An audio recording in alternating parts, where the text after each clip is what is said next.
Bonjour à tous. Bonjour. Vous êtes là pour regarder Jérémy nous présenter cette machine expresso manuelle. Oui, c'est la Aircraft Espresso AC750. C'est une machine évolutive avec un manomètre pour vous apprendre à bien gérer votre extraction.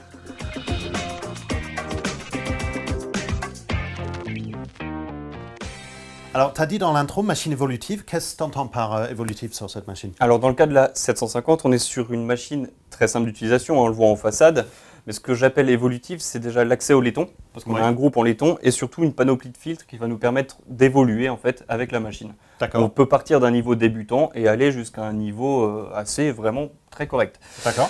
On a un filtre dosette ESE. Oui. Donc là, c'est forcément, là, très facile. Vous mettez la dosette, vous fermez le porte-filtre, vous sortez votre café. Voilà. Là, tu n'as pas sorti de dosette ESE. Non, on ne va pas extraire de dosette ESE. Le résultat est correct, mais moi, à la maison, les dosettes ESE, je les utilise quand il y a quelqu'un qui veut du déca, par exemple. Ouais, d'accord. C'est uniquement pour ça. On a deux filtres simples, une tasse, deux tasses, pour un café ou deux cafés. Forcément. C'est pas mal. Et on a des filtres pressurisés. Enfin, un filtre pressurisé pour une tasse et deux tasses. Qui est celui qui est là-dedans. Exactement. Du coup, tu vas nous faire un café avec le filtre pressurisé. Je vais commencer par le café avec le filtre pressurisé pour vous montrer un petit peu le résultat. Alors, le filtre pressurisé, je vais te laisser expliquer ce que c'est pendant que je fais ma mouture. Ah oui, d'accord. Alors, un filtre pressurisé, ça a plein de trous à l'entrée du filtre et un seul trou sur la sortie. Et du coup, ça crée une espèce de chambre de pressurisation entre les deux.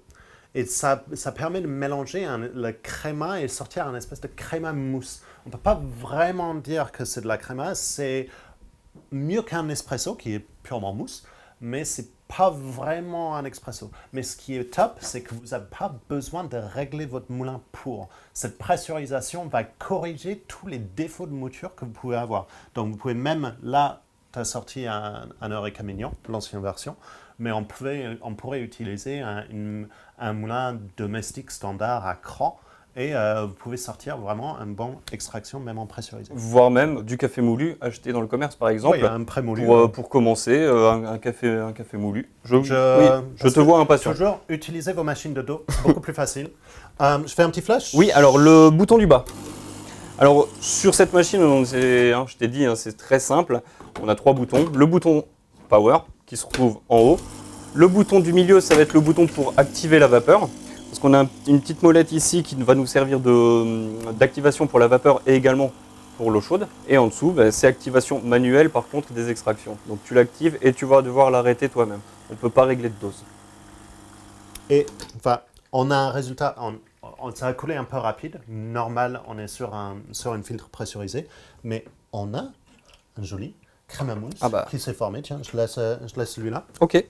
Et forcément, ce qui est important, c'est le goût. Je trouve que ce que tu appelais une mousse, on est quand même sur quelque chose d'assez fin. On a eu des filtres pressurisés qui nous ont déjà donné une mousse beaucoup plus bulleuse, on va dire. Là, on est sur quelque chose d'assez lisse. Donc, on a entendu pendant l'extraction, forcément, c'est une pompe en vibration. Ce qui va faire un petit peu de bruit, ça va vibrer sur la machine. C'est normal sur cette gamme de machines. Les pompes plus silencieuses, les pompes rotatives, ne sont uniquement sur des machines semi-pro et du coup très chères. Par contre, je t'invite juste à mettre le doigt là où tu as pris les tasses.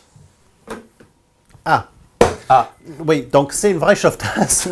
Alors, on est sur un chauffe-tasse qui récupère la chaleur en fait de la chaudière. On est sur une chaudière en cuivre de 25 centilitres, donc une belle chaudière en cuivre, mais elle est très très proche de là-haut. Elle est très proche de là-haut. En fait, ce qui est sympa sur ces machines évolutives, chez Aircraft, c'est que c'est une groupe Rossi. Ce qui veut dire c'est le groupe qui est joint à chaudière. Et du coup, ça permet une chauffe qui est plutôt rapide. Parce que souvent, sur ce genre de machines, on parle chaudière chaude et machine chaude.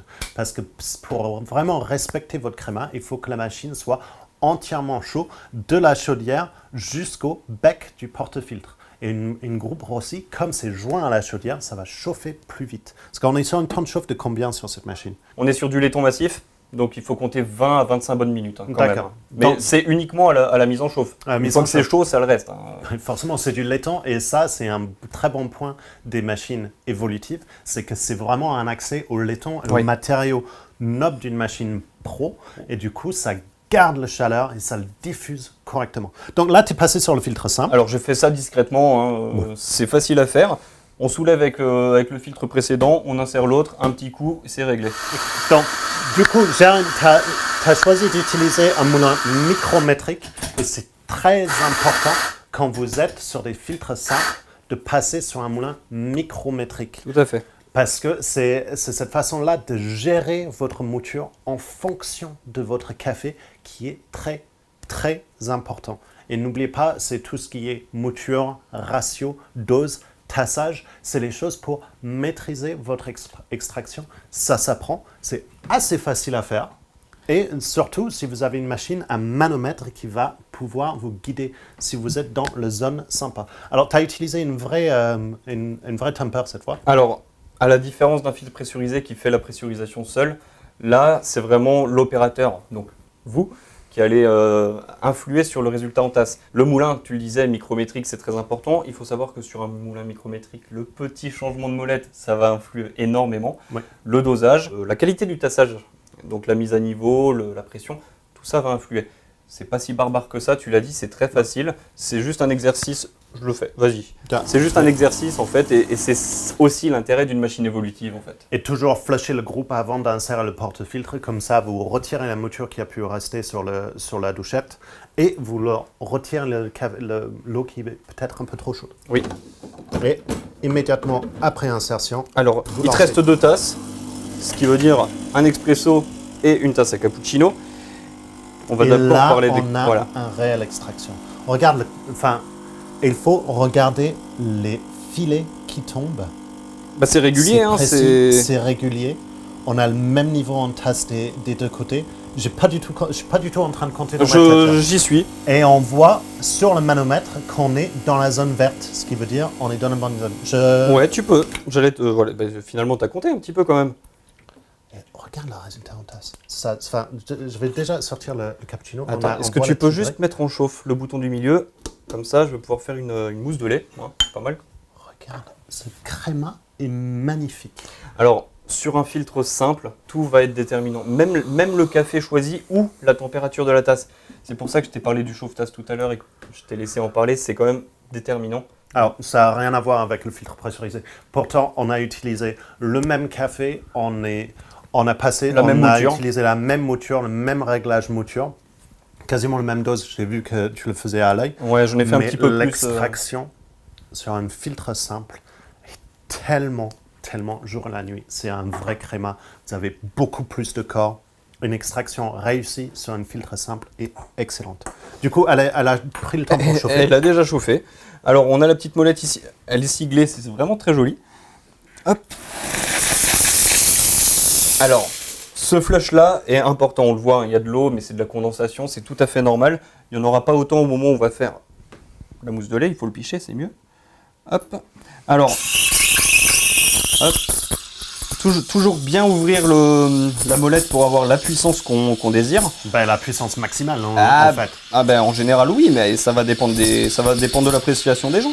Alors, c'est une buse sur rotule. C'est une buse sur rotule. On est sur une buse sur rotule en inox avec une sortie 2 trous.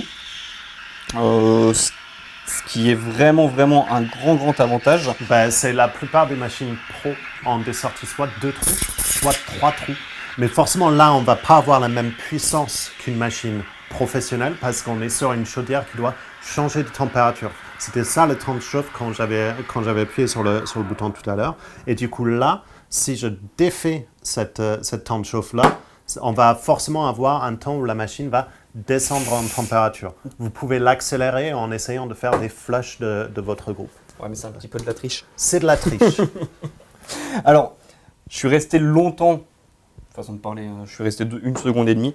Après avoir éteint la molette, c'est très important parce que l'arrêt de la vapeur n'est pas instantané. Donc si on retire le pichet de lait tout de suite, on va avoir trop d'air qui va s'injecter dans le pichet, ce qui risque un petit peu de casser la mousse de lait. Alors là, j'ai fait ma coupe. T'as une jolie texture de mousse dans le pichet. Et c'est l'avantage d'avoir une buse sur rotule qui a de la puissance. Comme ça, vous pouvez trouver l'angle parfait pour monter cette mousse. Ouais, alors après, ça va être surtout une question d'appréciation selon le goût des gens. Il y en a qui aiment quand c'est un peu plus épais. Hop, regarde. Doucement, pas m'amuser. Juste. Oula. On a On a un joli. Je dis doucement et je lance la tasse. Bah ouais, c'est ce que j'étais en train de me dire, mais tu peux le lancer. Hein. C'est très bien. On a un excellent cap. La texture est super bonne. C'est ce qu'on cherche quand on fait nos premières mousses de lait, on va dire, avec une buse simple. Et forcément, même si Jérémy a raté son petit cœur, il faut le dire. J'ai pas cherché à le couper, le cœur. J'ai fait un rond. C'est joli, un rond. C'est joli, un rond. C'est forcément une machine qui donne accès au latte art. Et c'est ça l'effet sur ces machines évolutives, c'est que vous pouvez apprendre le café et derrière apprendre à faire du latte et du latte art comme un vrai barista. Donc, pour finir sur cette machine Aircraft AC750. Tout à fait. Donc, une groupe en laitant. On n'a pas parlé de la taille de groupe. 57 mm. On est, comme tu l'as dit tout à l'heure, aux portes de... Ouais, c'est presque de taille professionnelle. C'est ça. Presque. Donc, groupe porte-filtre en laitant 57 mm avec toute la panoplie de filtres pour apprendre, des filtres pressurisés pour faciliter votre extraction si vous êtes un peu perdu, mais aussi des filtres simples pour vraiment apprendre à sortir un vrai expresso avec un créma qui est parfait. Le manomètre pour pouvoir apprendre votre extraction. Si vous êtes dans le verre, c'est bon. Une buse sur rotule qui est très performante. Pour apprendre le latte art, une superbe petite machine évolutive. Si elle vous intéresse, vous pouvez la retrouver chez nous ici. Pour vous abonner à notre chaîne et voir toutes les vidéos dès que ça sort, c'est par ici. Et pour voir d'autres machines expresso en vidéo, c'est par là. Et jusque là, nous on va vous dire bon café. Bon café.